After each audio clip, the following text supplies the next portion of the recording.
Assalamualaikum dan salam sejahtera. Saya Nurnisa Ayuni binti Azizi. Nombor matrik saya ialah 210565 dan saya dari program Bachelor Pendidikan Sains Rumah Tangga dengan Kepujian. Pada hari ini, saya akan membentangkan laporan FCE 3804 pengalaman awal di Sekolah Pulse yang telah saya laksanakan selama 10 hari di Sekolah Menengah Kebangsaan Tunku Puan Hafsah. Sekolah Menengah Kebangsaan Tunku Puan Hafsah ditubuhkan sempena nama Yang Teramat Hormat Tunku Puan Hafsah iaitu isteri kepada Gubernur Negeri Pulau Pinang. Upacara perasmian pembukaan sekolah ini diadakan pada 20 November 1968. Sebelum itu, sekolah ini ialah cawangan Sekolah Menengah Kebangsaan Perempuan St. George. Visi SMK-TPH ialah menjadi institusi pilihan warga setempat yang melahirkan model insan yang versatile dan berdaya saing. Manakala misi SMK-TPH ialah memperkasakan potensi individu melalui lonjakan kecemerlangan akademik, meningkatkan kemenjadian murid yang bersasia dan komited dalam semua aktiviti kokurikulum.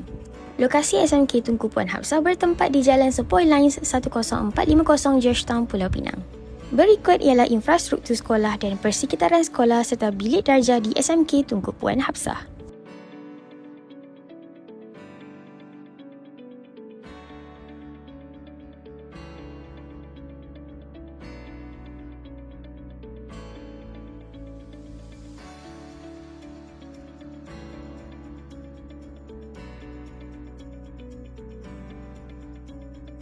Kekuatan aktiviti semasa PDP. Yang pertama, murid-murid bersungguh-sungguh melibatkan diri dengan aktif semasa PDP.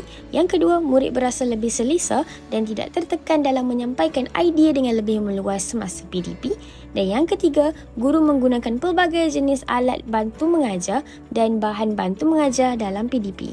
Bagi kelemahan pula, pertama, masa yang terhad diperuntukkan untuk menjalankan projek kerja khusus menyebabkan murid terpaksa berselang-seli setiap minggu untuk masuk ke makmal masakan bagi melaksanakan projek.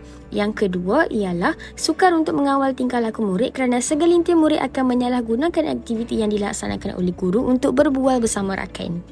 Puan Ashrul Akmal menggunakan ABM dan BBM bukan elektronik seperti papan putih, buku teks, modul pengajaran dan nota, modul latihan, buku rujukan, carta dan peta minda serta gambar. Manakala ABM dan BBM elektronik yang digunakan oleh Puan Ashrul Akmal ialah komputer riba, projektor LCD, portable speaker, telefon pintar, slide PowerPoint dan video YouTube. Bagi amalan pedagogi, pertama pembelajaran terarahkan diri yang dapat memberikan ruang dan peluang kepada murid bagi menerangkai topik-topik yang akan diajar supaya murid lebih memahami topik tersebut dengan mendalam. Yang kedua, pembelajaran berasaskan projek. Murid-murid diberikan peluang untuk menghasilkan hasil projek berkaitan jahitan dan masakan yang kreatif berdasarkan tema yang diberikan. Ketiga, pembelajaran berpusatkan murid di mana Puan Ashrul Akmal akan memastikan aktiviti yang dijalankan semasa PDP berbentuk komunikasi dua hala. Keempat, kemahiran berfikir aras tinggi amat penting bagi menguji daya operasi pemikiran murid terutamanya dalam membuat analisis dan inferensi. Kelima ialah literasi teknologi maklumat dan komunikasi TMK yang dapat membantu murid belajar dengan lebih efisien dan sejajar dengan kemahiran yang murid perlukan pada masa hadapan. Berikut ialah penyediaan rancangan pengajaran yang disediakan oleh Puan Ashrul Akmal. Pelaksanaan kibat di dalam bilik darjah adalah sangat penting kerana murid-murid akan lebih cekap dalam menyelesaikan masalah di luar kotak, membentuk diri murid yang dapat berfikir secara kritis dan kreatif, melatih murid membuat keputusan sendiri dalam pelbagai situasi dan murid mempunyai kemahiran cara berfikir yang berstruktur, realistik dan berfokus. Kesediaan diri saya sebagai bakal guru di sekolah kelak adalah dengan berfikiran dengan lebih kreatif dan berinovasi, menguasai ABM dan BBM, titik beratkan amalan pedagogi yang seimbang, penyediaan rancangan pengajaran dengan teliti dan rapi dan terus meningkatkan keupayaan kemahiran berfikir aras tinggi. Berikut adalah 3 budaya sekolah yang diamalkan di SMK Tunku Puan Hafsah. Budaya sekolah yang pertama ialah budaya membaca doa semasa perhimpunan pagi, bacaan Yasin dan slot perkongsian pendidikan Islam serta pendidikan moral yang diterapkan pada hari Jumaat. Budaya sekolah yang kedua adalah budaya memberi salam oleh murid yang dapat mewujudkan warga sekolah yang saling menyayangi antara satu sama lain.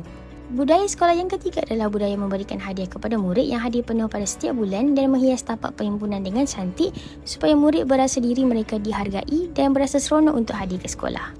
Seterusnya terdapat 3 budaya kerja yang dipraktikkan di SMK Tunku Puan Hafsah. Budaya kerja yang pertama ialah budaya kerja sepasukan dan aktif di mana guru bersemangat dalam melakukan kerja sepasukan secara kolaboratif dengan cemerlang. Budaya kerja yang kedua ialah komited dalam melaksanakan tanggungjawab di mana guru memberikan komitmen yang penuh dalam usaha mencapai matlamat dan hala tuju sekolah. Budaya kerja yang ketiga ialah ikatan kasih sayang yang baik antara guru dengan guru dan guru dengan murid di mana nilai murni seperti bersatu padu sentiasa diamalkan dalam jiwa warga SMK Tunku Puan Hafsah.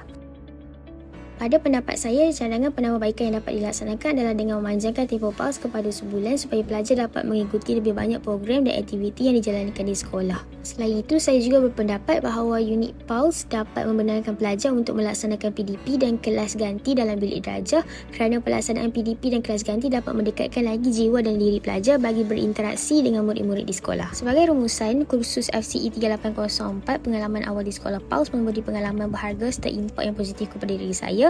Dan saya juga berasa sangat gembira sepanjang melaksanakan PAUS di SMK Tunku Puan Hafsah kerana saya telah memperolehi berbagai ilmu, kemahiran, tunjuk ajar daripada guru pendamping dan pihak sekolah bagi mempersiapkan diri saya dengan lebih menyeluruh untuk menjadi bakal guru yang cemerlang dalam aspek jasmani, emosi, rohani, intelek dan sosial. Tambah itu, PAUS juga membantu saya mempersiapkan diri sebagai seorang bakal guru dengan beri peluang kepada saya bagi mengenal pasti peranan pelbagai pihak pentadbiran sekolah, memahami budaya dan persekitaran sekolah serta berjaya menganalisis amalan pengajaran dan penasiran pembelajaran dengan lebih teliti dan lengkap. PAUS juga beri peluang kepada saya untuk timba pengalaman awal iklim sekolah, faham kerjaya guru dan budaya di sekolah serta berjaya memupuk budaya pemikiran kreatif dan kritis dalam diri saya sekaligus melatih diri saya untuk menjadi bakal guru yang lebih komited dalam meningkatkan mutu pendidikan Malaysia. Program berasaskan sulam yang ingin saya cadangkan yang pertama adalah program inovasi bersama anak-anak yatim di mana murid dapat mewujudkan projek serta inovasi demi menyelesaikan masalah yang anak-anak yatim hadapi demi memudahkan urusan seharian mereka. Program berasaskan sulam yang kedua yang saya ingin cadangkan ialah program menjelajah sambil belajar bersama SRT di mana murid-murid SRT dapat menjelajah rumah orang tua dan kawasan rukun tetangga di sekitar kawasan sekolah mereka bagi memberi pendedahan dan pengalaman sebenar mempraktikkan kemahiran menjahit secara nyata dan hands-on. Sekian daripada saya. Terima kasih.